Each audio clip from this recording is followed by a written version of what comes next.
Ladies and gentlemen, welcome back to the channel. Welcome back to another video. You guys see the thumbnail. You see our subject today, Joy Reid. Yay! Woo-hoo. Now, let me just say this. I do not wish anyone to lose their job. All right. But I'm not mad about it. I'm not mad about it. So, seven cringiest moments, Joy Reid as MSNBC host. All right. Uh, we'll get into it, and then I'll give you guys my overall thoughts on the whole situation. But let's get some entertainment. All right. If you like the video, leave a like, subscribe to the channel, turn your notifications on. Let's go. Let's go. But Let's I go. Let's appreciate my go. haters as well because hating is it's a type of fandom. Here's everything you That need is to true. know about the firing of star MSNBC host and outspoken Trump critic Joy Reid, who, according to President Is she a star? Mm, I don't think that's right. You know. Mm, mm, she's just on TV. I wouldn't call her a star. Donald Trump, should have been canned long ago with everyone else who works there. Reid I has been a agree. fixture at the left-leaning cable news network since 2011 and began hosting the weekend talk show AM Joy in 2016. The very next year, she was forced to address a series of decade-old posts on her personal blog, The Reid Mm, Report, in which she expressed disgust about men kissing and gay marriage. She initially claimed she had been hacked, but finally apologized a year later in June 2018. MSNBC stood by her side throughout the ordeal. I genuinely do not believe I wrote those hateful things because they are completely alien to me. But I can definitely understand, based on things I have tweeted and have written in the past, why some people don't believe me. The scandal marked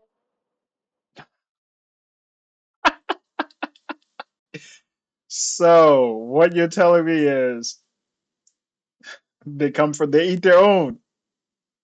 They eat their own. All right.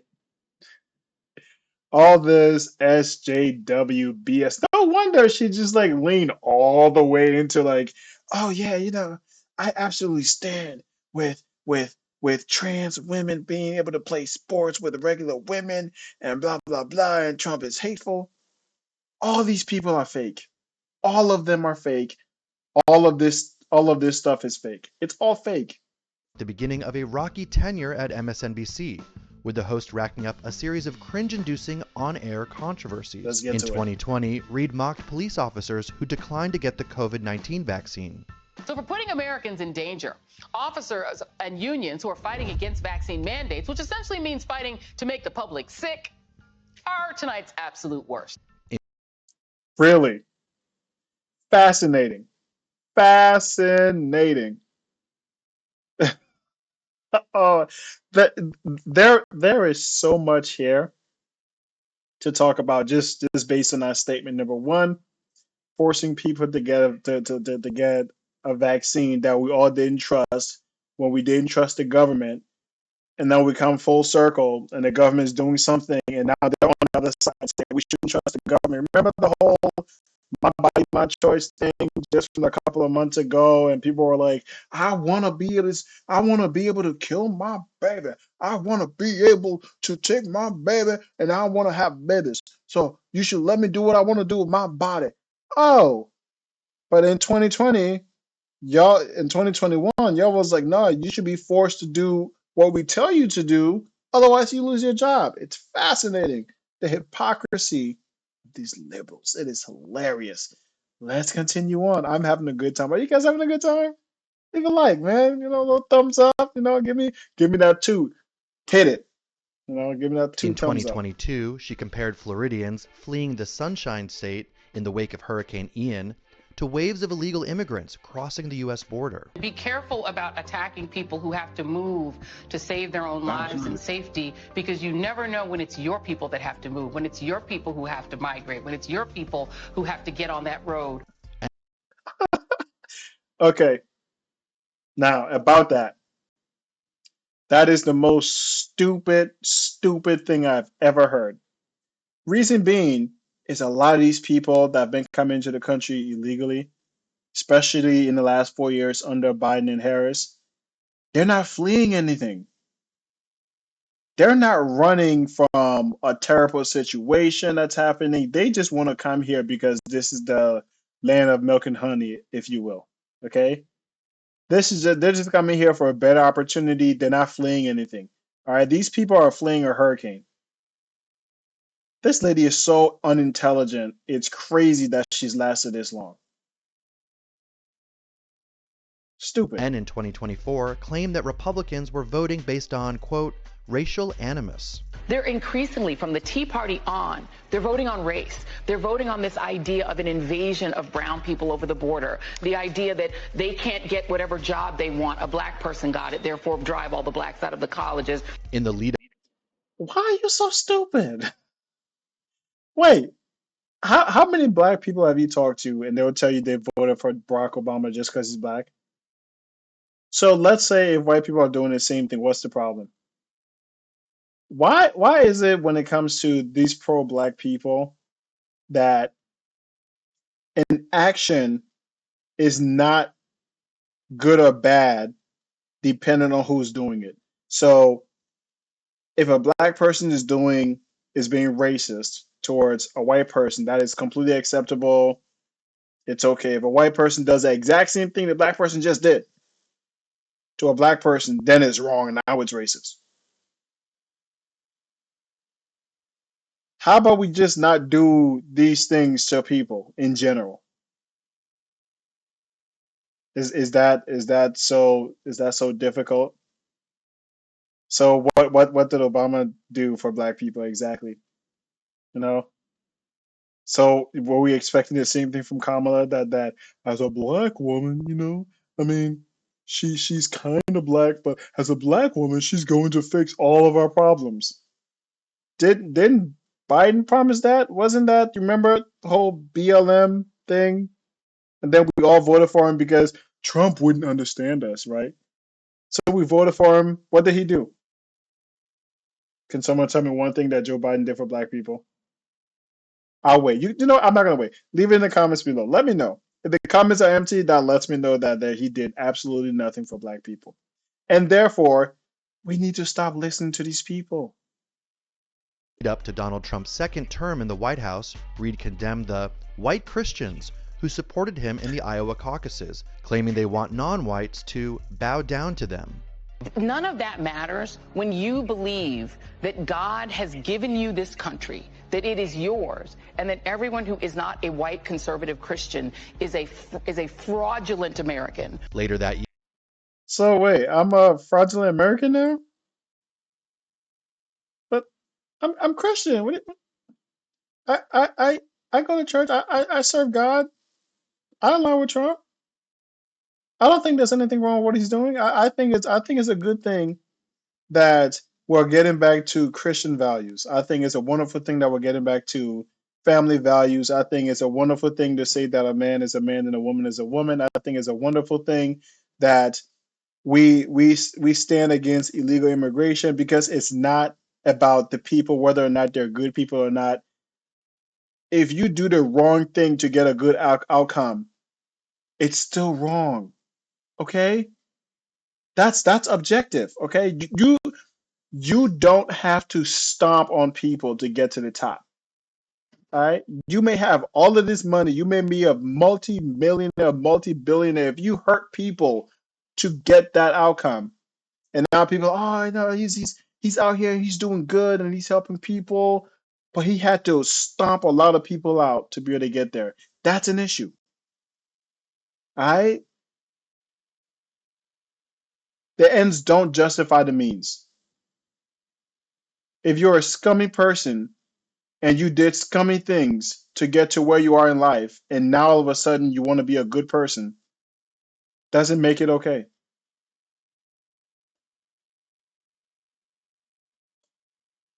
Oh shoot. Shout out to my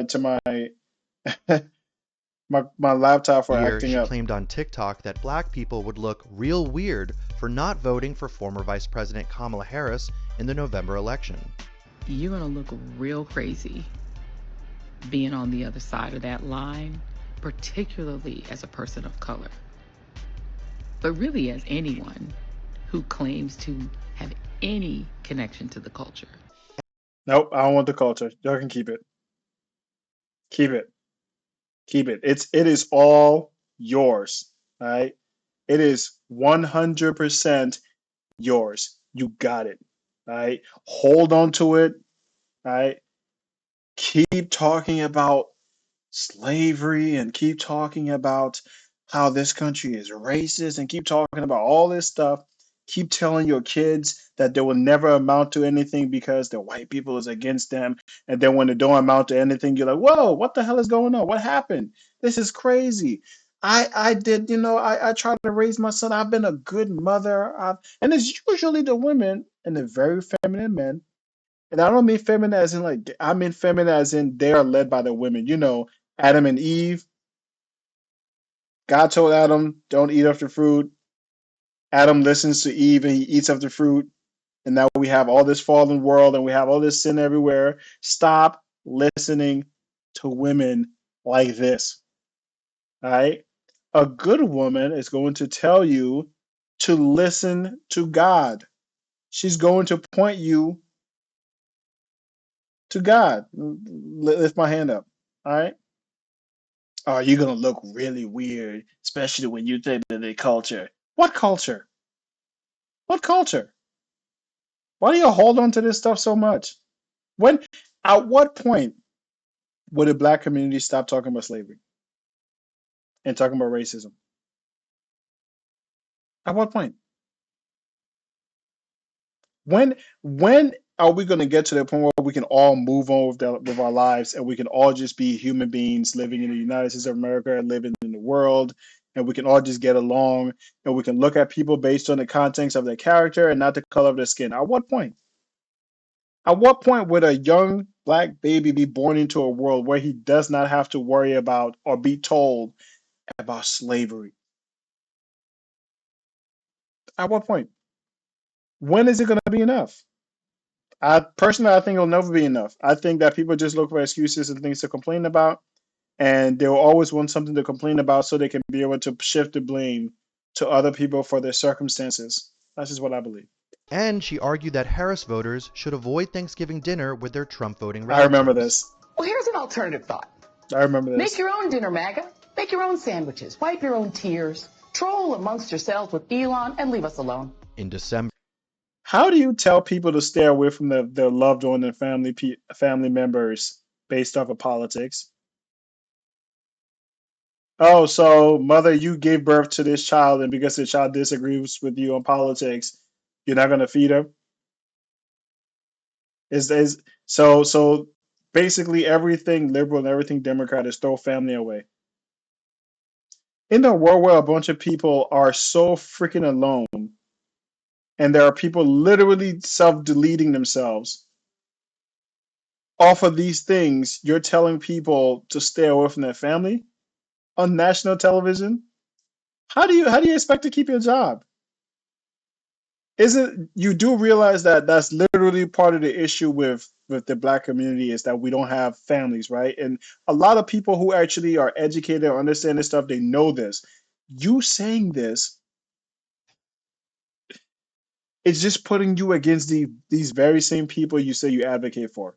The fact that you're so unintelligent to be able to see that is crazy. Nielsen Media Research revealed that Reid, who earned a lofty $3 million annual salary, had lost almost half her viewers since the election. Fascinating. So all this talk about Trump and his billionaire friends, these people are millionaires. They make all of this money. And they talk as if to say they are on the same page with us and they understand us and they understand the common man. You make $3 million a year to say a bunch of racist comments on national television about the majority of the population. That's your talent. That is the value you add to this world.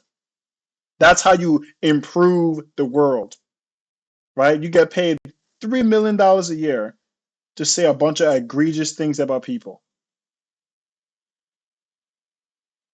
with MSNBC as a whole seeing a whopping 53% drop in primetime viewership following the November 5th outcome. Yeah, because people are tired. Listen. All right.